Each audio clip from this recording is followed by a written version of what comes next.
And welcome. Welcome to CX Confessions. My name is Christine Reimer, and I lead customer experience and advocacy at SurveyMonkey. And CX Confessions is our live stream series, a chance to have authentic, real conversations with some of the best customer experience leaders out there. And we want these sessions to be interactive. So first of all, thank you for joining.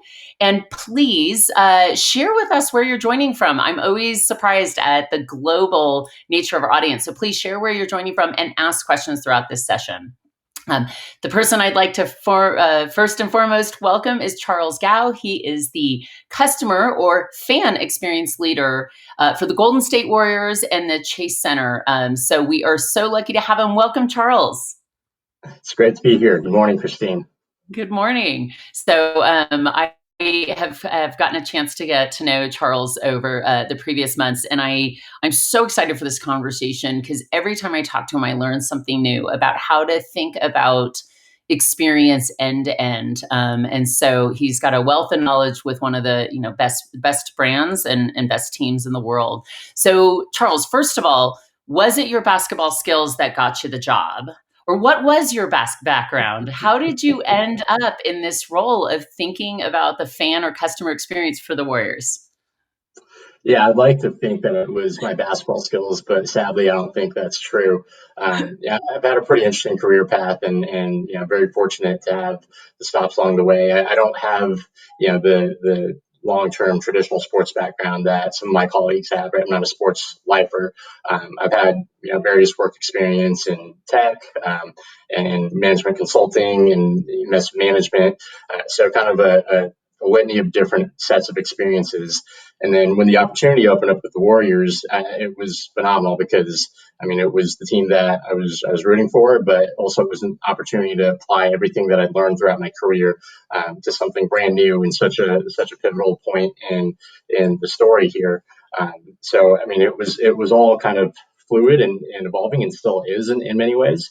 But hanging on for the ride and enjoying every moment of it.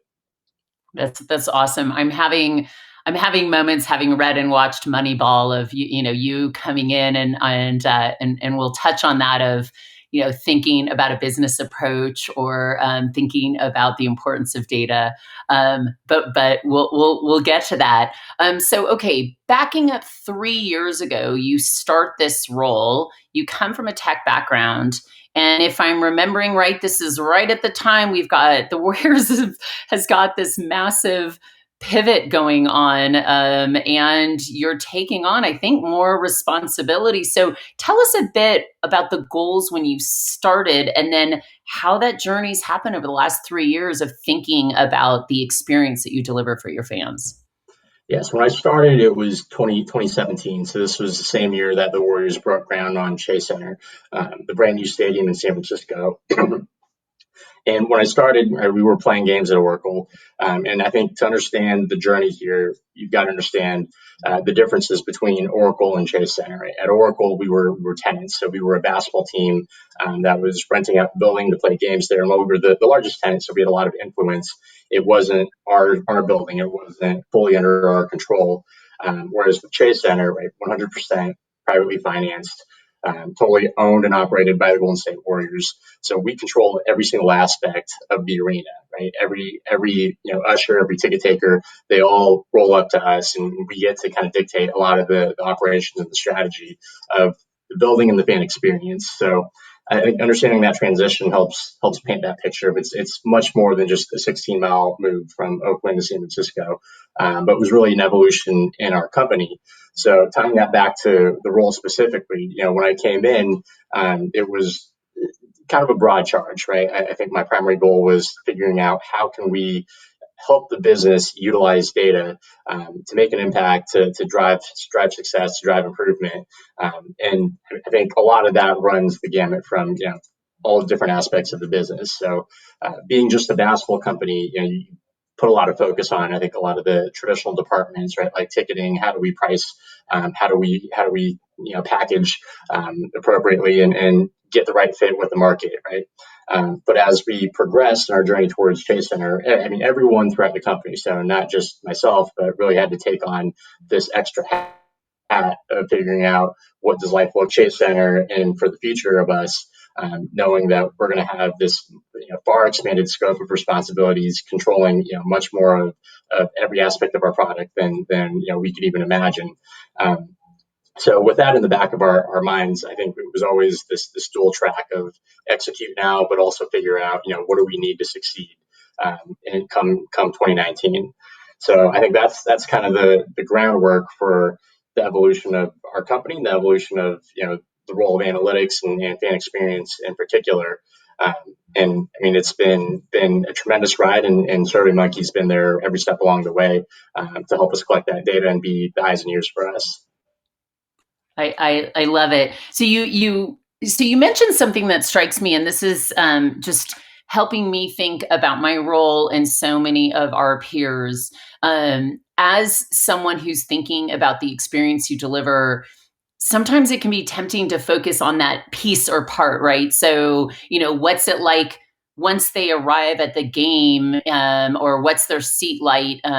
But what you commented on was very much what I see so many organizations going through, which is needing to think holistically, needing to think beyond they logged into their product. If you have this digital experience, or that you have to think for you, it's how do they arrive at the stadium, and what's that like, and what's halftime like, and so that thinking holistically really strikes me. The second thing that strikes me is the realization that your job expanded. So your job originally was create a great experience for a basketball game, but then you need to now think about those who come for all different kinds of live events and adjust. And I think so often experienced leaders might be at a company where they acquire another company, or something changes where their role shifts. So just talk to me a bit about, I mean, how do you not get overwhelmed? We hear that often of like, oh my gosh, I should be thinking end to end. Oh, my job just expanded and I was already too busy. So how do you navigate that sort of changing world? Yeah, absolutely. And I think that's a lot of the crux of, what we've done with a lot of our research is to help answer that question for ourselves, right? I mean, going from a building where we were a tenant to a building that we own and operate, the amount of levers that you have in front of you just increases drastically. The amount of things that you have to think about and to work on just increase drastically. So it's easy to kind of derail yourself and get lost. But part of the reason why we survey our fans and run analysis and try to tease out what are the things that matter. Just kind of harkening back on a lot of my previous experiences when you kind of create X factor models and optimization scripts and figure out what are the key drivers here, what are the principal components that really bubble up and move the needle.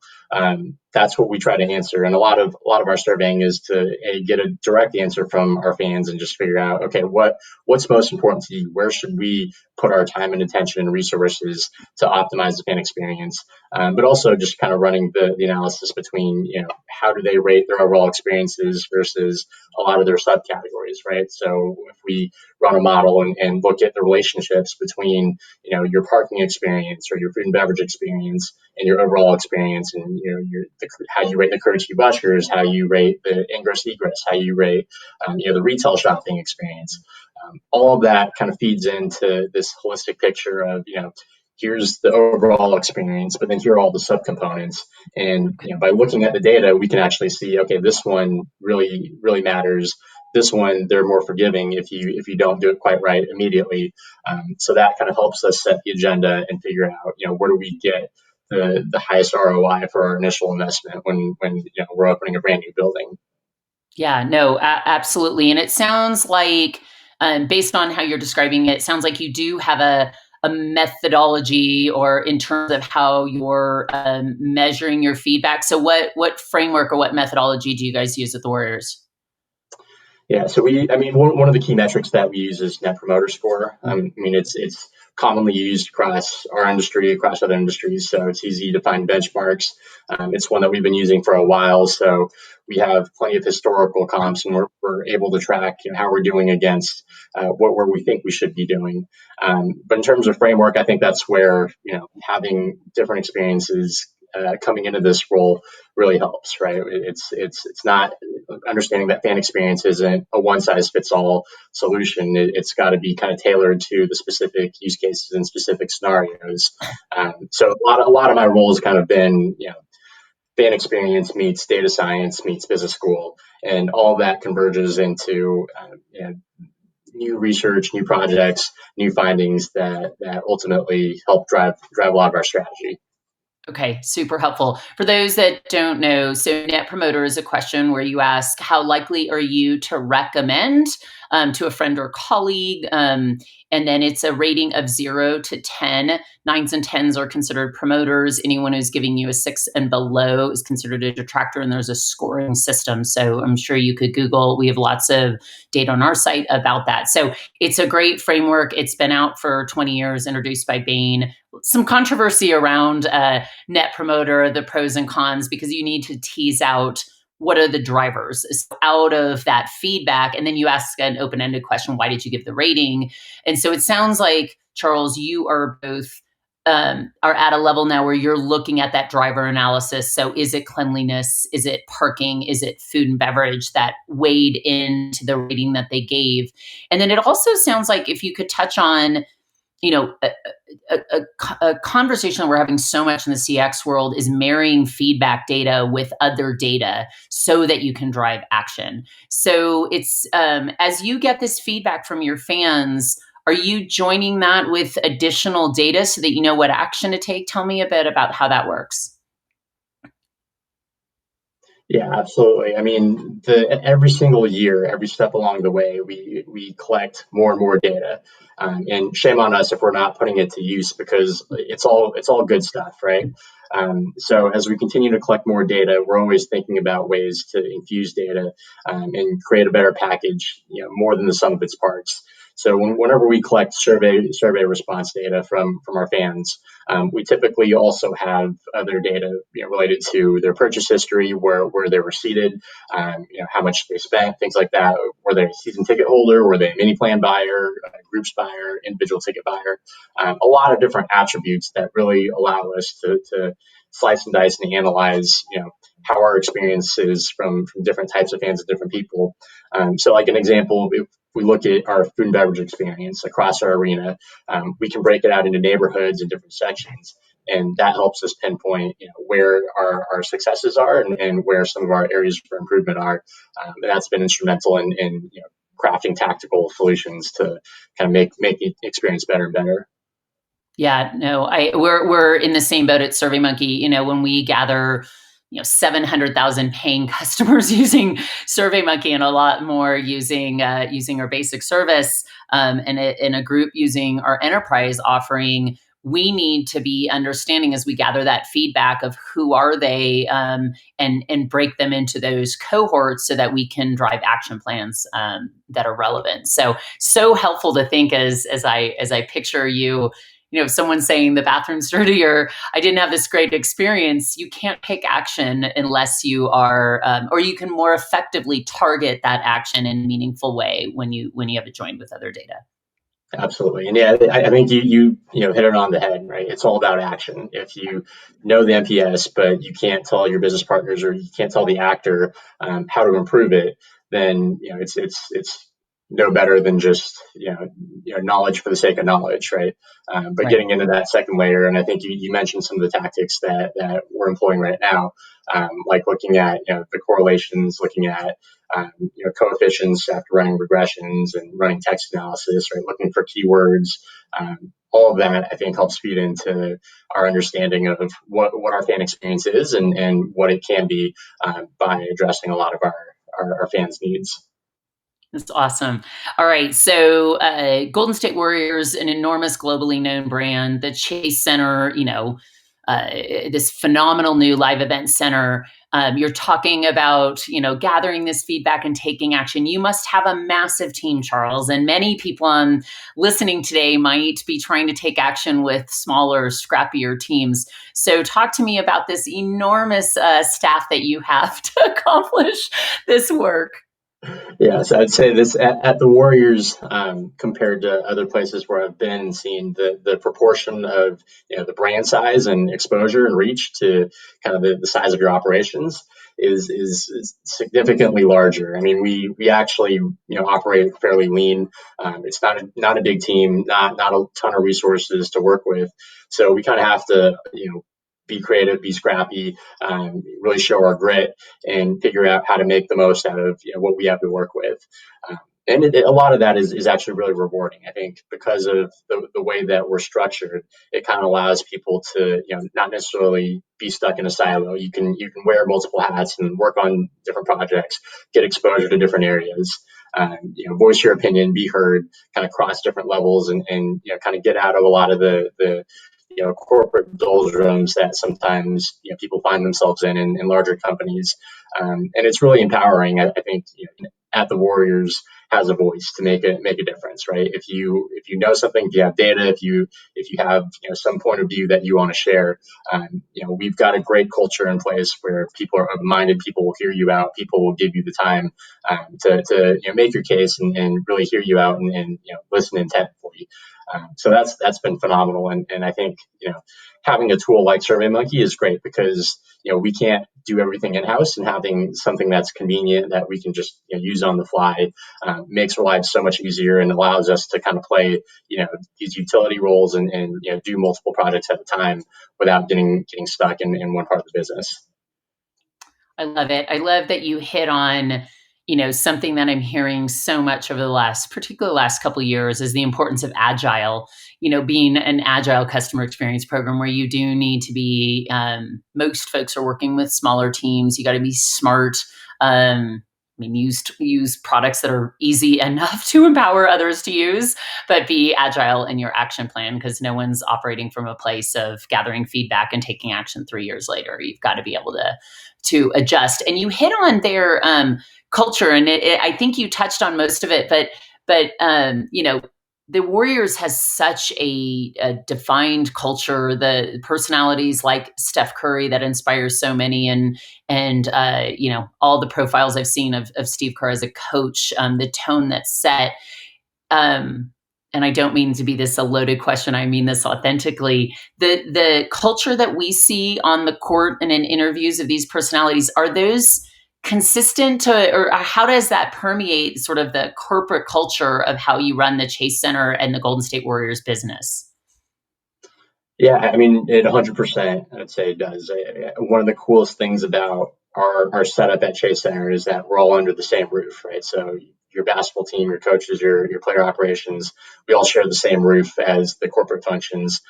So a lot of that culture permeates into each other, and every year we've got different kind of marketing slogans, if you will, and some of my favorites recently are like Playing with Joy, Year of Discovery, but the one that sticks with me is the strength in numbers. This is a quote from Coach Kerr a few years ago, but it still resonates today. And I think I like to think of it as two meanings, even though I'm kind of making up the second meaning here. But the first one obviously is it's a team effort, right? We kind of win and lose together. We help each other, and the collective effort is greater than the sum of our parts individually. So having the strength in numbers in everything that we do, and collaborating, taking advantage of the different perspectives, different knowledge, and different areas we all bring to the table. But also kind of strength in numbers in the sense that we are a very data informed company, right? All of our decisions are informed by data. We always take the facts into consideration and look for the numbers, and that's really empowering for someone like me in my seat, because it's not always the case that fan experience and CX is going to be data driven. I think it's becoming more and more so the case because that data becomes available. But being in a culture where that type of approach is appreciated and acknowledged and really promoted, I think only helps drive success and helps kind of drive more and more of these types of projects. Yeah, that's awesome, and I definitely have the bright yellows, multiple bright yellow strength and number shirts that they wear in most in season. So we have about 9 minutes left, and I want to just reach out again. I love that people are joining. Charles, people are joining from Japan, from Ghana, from the UK. They're live from Canada, Dublin, India, Kenya. So welcome, everyone. Please ask questions. We're starting to see questions come in. I'm going to leave the last few minutes. I'm going to ask one more question and then leave the last few minutes for you to ask your questions to Charles. So my final question is, so we've talked about you joining 3 years ago. We've talked about this transformation. And then for the Bay Area, for different regions of the world, it happened in different ways. But for the Bay Area, I think it was March 12th, Thursday, March 12th. For us, the world really changed. And the fact that we are doing this interview not live and in person and from our rooms. So tell me a bit about the shift as you as your business dramatically changed on that day. And then what are some things in the way that you mentioned being agile and shifting? How has fan experience or your priorities changed over the past 12 weeks since that day? Yeah, I mean, you're bringing back some very vivid memories here. So Chase Center is in San Francisco. I personally live in San Mateo, and I still remember that day realizing that the drive from my workplace to my home, which I never thought was that long, but was long enough to kind of follow a story of the entire league being suspended. Um, it was, kind of one incident where you saw a game getting delayed, and then you see the players getting pulled out, you see the fans leaving the arena, and then by the time you get home, the season's suspended, and we're trying to figure out, what's our next step, right? Our entire business is kind of turned upside down, and we're kind of left figuring out, how do we make this work? And I'm really glad that you kind of mentioned, all of the people tuning in from, all over the world, because I think that's one of the main discoveries that, we've kind of pushed during this time of shelter in place, which is the virtual experience. And to me, I look around my company, look at a lot of my peers at the Warriors, and I just feel so proud because people are doing amazing work, right? People, I think, um, have a couple options here. You can either kind of sit on your hands and wait this out, or you can really be proactive and just figure out, how do we find innovations, find new ways of doing things, and figure out how to, fill the need that is fill this void that's created by this lack of, sports and entertainment in the world using a lot of our virtual presences. So a couple things that I can highlight, just pointing to examples, right? We've kind of redone our website, so it's been simplified, easier to navigate, and we've taken a lot of user feedback and user data to help us along the path there. We've started re-airing a lot of classic games. So right now we're kind of going through a series of making of a champion, airing some of the early days of Steph, Clay, Draymond, just as they were growing up, basically, and it's so fun to watch them during that period, right? It's just totally different, kind of watching the progression and seeing that all unfold. And that's all on our Facebook page. And then the last one that I can point to is maybe the one that I'm most proud about, which is our camps team, right? Our camps is a big part of what we do. It's a big summertime activity, especially for kids in the Bay Area. And every year the program grows. It's not just at Chase Center or in Oracle. It's all throughout the Bay Area, and it's such a great touch point with some of our youngest, most passionate fans. And they don't get the opportunity to do it this year, but our camps team has really innovated and figured out how to create a virtual camp experience that anyone can tune into. Right, so this is something that now kind of transcends some of the boundaries that we had before in the physical world. And it's just amazing to see how people can think about what can we do using what we have to create a new product or even sometimes a better product. And I'm curious to see, personally, once we get out of this, how much of this actually sticks, like how much of these innovations are structural changes in our business versus just kind of temporary stopgaps to get us through. But we're certainly keeping our heads up and moving through this the best we can. And I'm excited for what's to come. Yeah, it's a conversation I'm having. Charles and I are a part of a roundtable, and CX leaders. We talk about what's changed, and obviously there's so much bad news in our news cycle right now. But one of the things that I consistently hear is the opportunities to drive change and shift and be more customer centric, and that a company's culture really comes through at times like this. You don't build a culture in these times; you leverage that and it shines. And so the fact, Charles, that I mean, the stories you tell, how you show up, so reflects the Warriors culture that I see in interviews, I see through stuff I see on TV, and the fact that you guys are embracing this and thinking. I mean, I look at who's on today's session who may have kids all over the world who wouldn't otherwise have access to be coached by Draymond or Steph, and to be able to potentially take a summer clinic from Ghana or for Dublin, Ireland. So really, really love that. We have a couple. So thank you. It just makes me even more of a fan than I already was. We have a few questions coming in that I want to. Amin, Farah Zede. Sorry about that. That was not probably the right pronunciation. She wanted to know what tips you have around Net Promoter and approaching, checking in with your customers. I think this is a common problem that people don't want to ask too often and frustrate them. But how do you run your Net Promoter and check in with your fans? Yeah, I think it's certainly a good question, and we're very conscientious about not over surveying certain parts of our population. But I think what's been really insightful for us is looking at all the verbatims, giving fans the opportunity to provide feedback. Kind of opens up the doors for them to give it, right? And I think when we started on this journey a few years ago, there was probably a little bit more hesitation about we don't want to elongate our survey too much. We don't want to take too much time. But I think as we've kind of gone through this process, we try to realize, oftentimes there are a lot of fans that want to share as much as they can. They just need the opportunity to do that. So kind of creating different,